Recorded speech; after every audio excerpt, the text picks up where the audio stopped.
Hello, civil engineering friends. My YouTube channel name is Screening in Your Mobile. So please subscribe my channel with your friends and like. Hello, friends. Uh, this is me, Takar, and welcome to my channel. Now, today we will continue our video of 1997 का A question, previous question. तो हम लोग उसको continue करेगा. So today's question is very easy. Okay, आपको बस strain और stress का और इलास्टिक कांस्टेंट का कुछ वैल्यू याद रखना पड़ेगा. हाँ, और ये क्वेश्चन आज का जो क्वेश्चन है वो 10 मार्क में आया था AE में 1997 में. तो 10 मार्क का क्वेश्चन है. It's very easy, so much easy question. This question is okay. तो क्वेश्चंस आप देख लो एक बार. You read the question. Question में क्या बोला है? क्वेश्चंस में बोला है a bar of 30 mm diameter is subjected to full a 6 ton. ठीक है. The major extension on the gauge length of the 20 centimetre length में कितना एक्सटेंशन हुआ है? 0.09 mm. ठीक है. And the change in the diameter is, diameter में कितना चेंज हुआ है? 0.0039 mm. ठीक है. तो यहाँ में क्या कैलकुलेट करो बोला है? Calculate the Poisson ratio.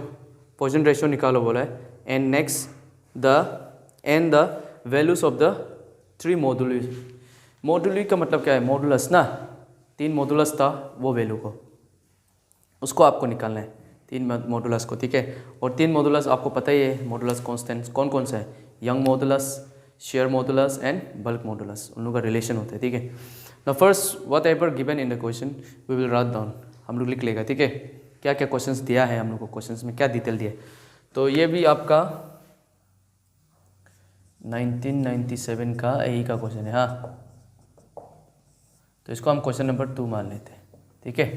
तो सॉल्यूशन देखो, बहुत सिंपल क्वेश्चन है ये इस टाइप का AE का क्वेश्चन तो बहुत सिंपल वाला आया है. एक बार देखो, गिवन डेटा. ठीक है. तो गिवन डेटा में now what they have given us. तो क्वेश्चंस को हम पहले देख लेते हैं क्या क्या गिवन है. पहले हमको डायमीटर दिया है. दाया कितना दिया है? दाया कितना दिया है? 30 mm. ठीक है. और डायमीटर, चेंज इन डायमीटर में कितना दिया है? चेंज इन डायमीटर मतलब del D. Change in diameter में कितना दिया है? 0.0039 mm. ठीक है. ये दिया है. पहले दाया दिया है, उस दाया पे एक्सटेंशन करने पर चेंज में इतना दिया है. फिर से दूसरा दिया है लेंथ ऑफ गॉज कितना है? 20 सेंटीमीटर. तो 20 सेंटीमीटर को मीटर में mm में कन्वर्ट करने के लिए क्या करेगा? 20 × 10 mm हो जाएगा ना. That means 200 mm. ओके. तो mm 200 mm में दिया है. ये गिवन है. देखो, आपको पता है 1 सेंटीमीटर इक्वल टू 10 mm होता है. ठीक है. ये फॉर्मूला होता है. देन नेक्स्ट आपका उसमें चेंज कितना हुआ है? चेंज मतलब डेल एल कितना है? 0.09 mm. इतना चेंज हुआ है. ठीक है.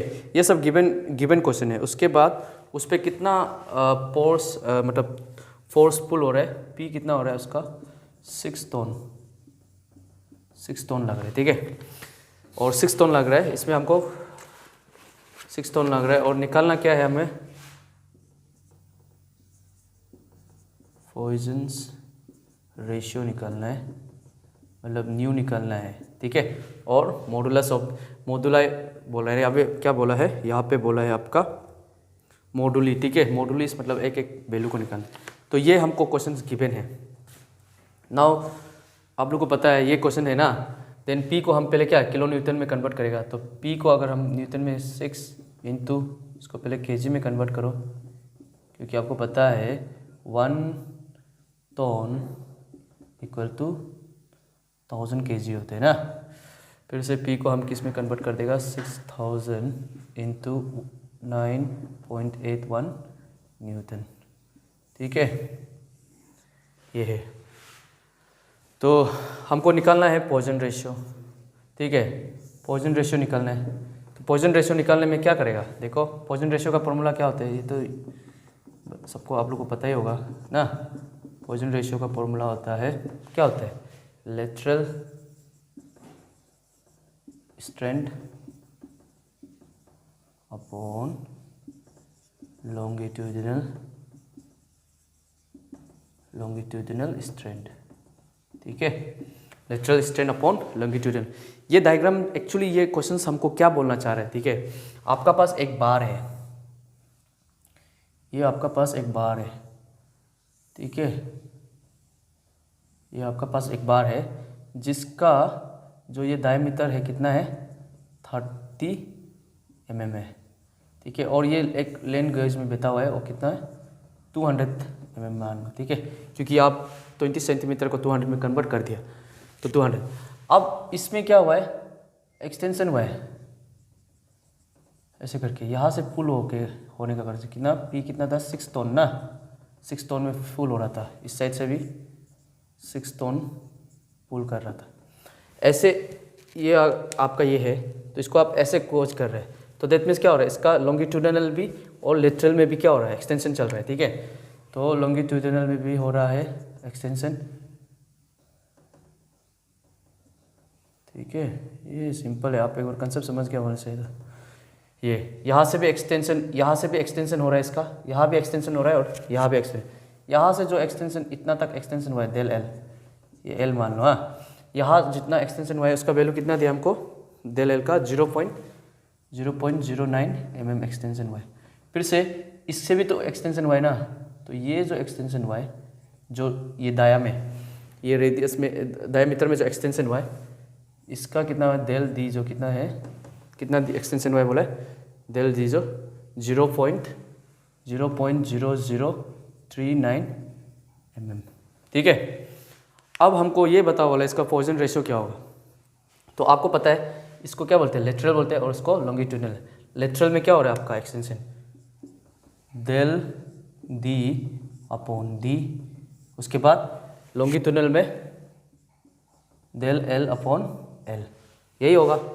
ठीक है, now del D upon D into ये एल ऊपर चला जाएगा, एल अपॉन डेल एल। ठीक है, न्यू निकल रहे, तो न्यू निकल रहे आप, तो उसका वैल्यू कितना दिया, डेल एल का कितना है 0.0039 इंटू एल कितना है, तो 200 अपॉन, फिर से डी कितना है आपका 30 इंटू डेल एल कितना है 0.09 mm इक्वल्स टू कितना हो जाएगा, तो कैल्सी जो कहा गया, तो कैल्सी से कर लेते हैं, लेकिन अगर वैल्यू है तो इसको अगर आप वैल्यू करेगा कितना हो जाएगा 0.288। ठीक है, तो न्यू का वैल्यू 0.288 हो जाएगा, क्योंकि ये हम निकल चुका था इसलिए आपको लिख दिए। हाँ, ये हो गया, न्यू का वैल्यू निकल गया। ठीक है, यूनिट लेस होते हैं हाँ पॉइजन रेशियो, तो ये पॉइजन रेशियो निकल गया। अब आपका पास पॉइजन रेशियो हो गया, ना आपको क्या निकालो बोला है, मोडुलाई निकालो बोले ना सबका, तो ये तो आपका हो गया। नेक्स्ट तो आपको क्या निकालना है अभी, मोडुलाई ऑफ दी मोडुली ना सबका, मतलब यंग मॉडुलस, शेयर मॉडुलस, और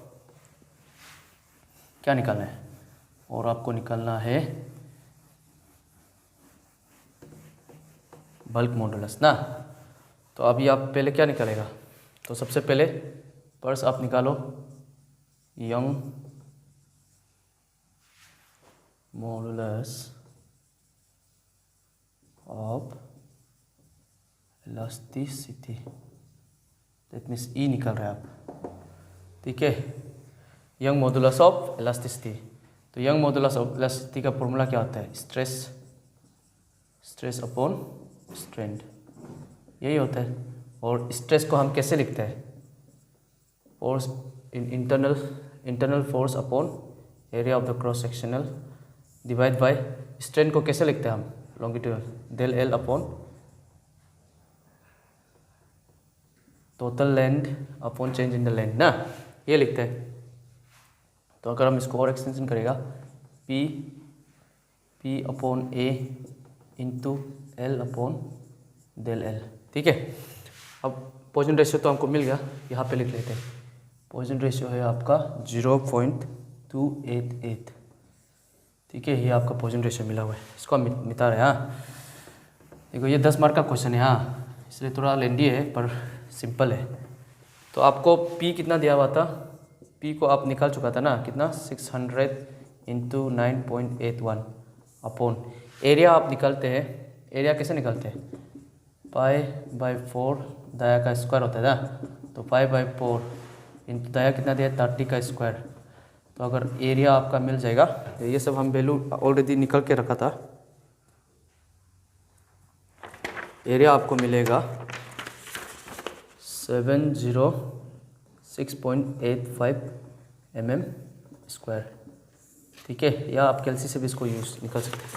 तो एरिया तो आपको मिल गया, एरिया कितना है 706.85 इंटू ये कितना था, एल कितना था आपका 200, और ये चेंज इन लेंथ में कितना है 0 पॉइंट, वो फिगर में भी देख रखा है। हाँ एग्जाम में अगर फिगर बना दिया उनसे और भी आपके लिए बहुत अच्छा है, बिकॉज फिगर तो ज़्यादा वो होता है। ठीक है, आप इसको अगर कैलकुलेट करेगा तो 8.04 into 10⁵ Newton upon mm square.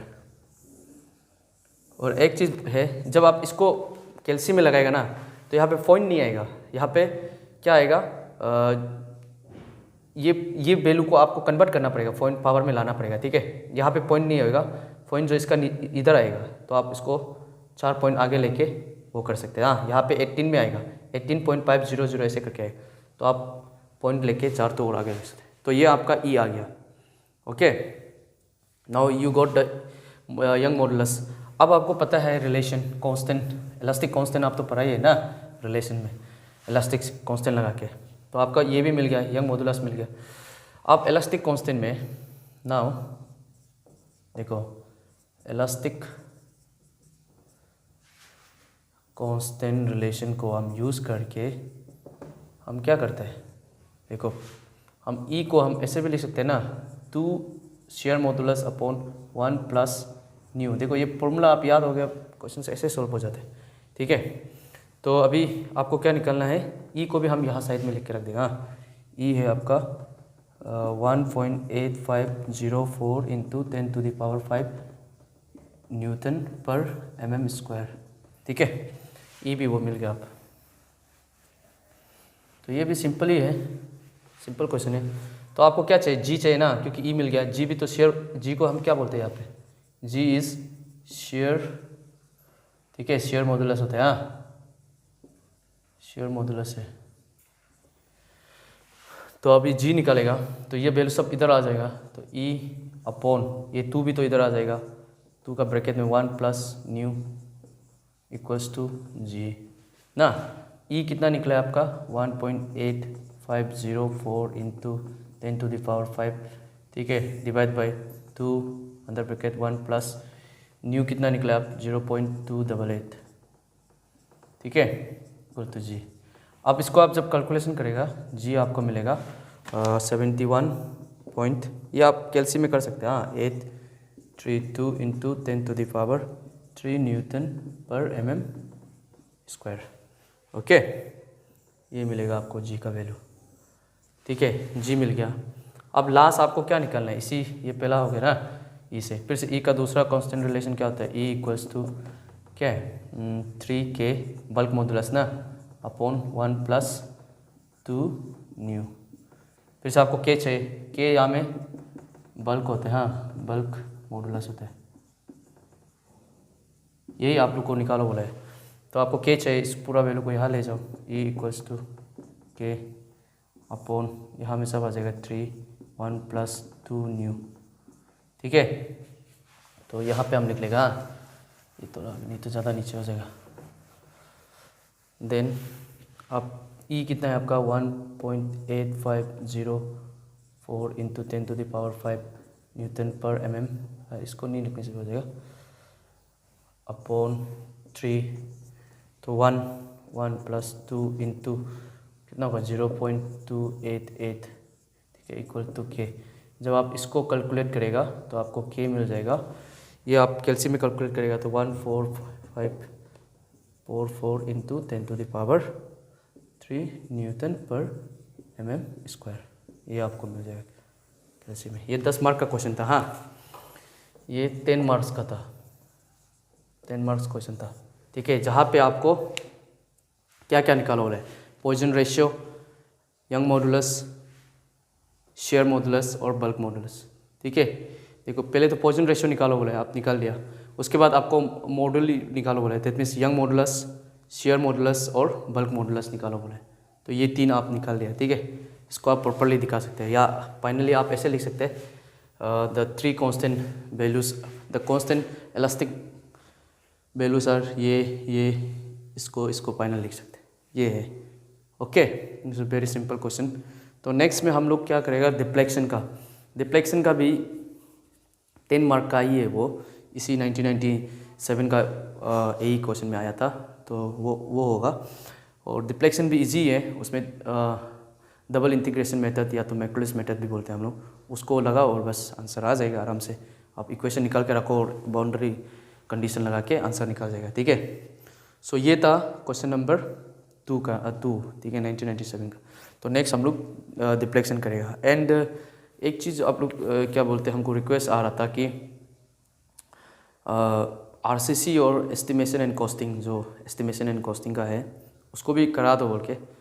तो हम पहले सोम को कंप्लीट कर लेगा, सोम और सॉइल को, then I will see time allots हम आरसीसी को भी। आरसीसी भी इतना हार्ड नहीं है, सिंपल ही है, और एस्टिमेशन एंड कॉस्टिंग भी ज़्यादा हार्ड नहीं होते।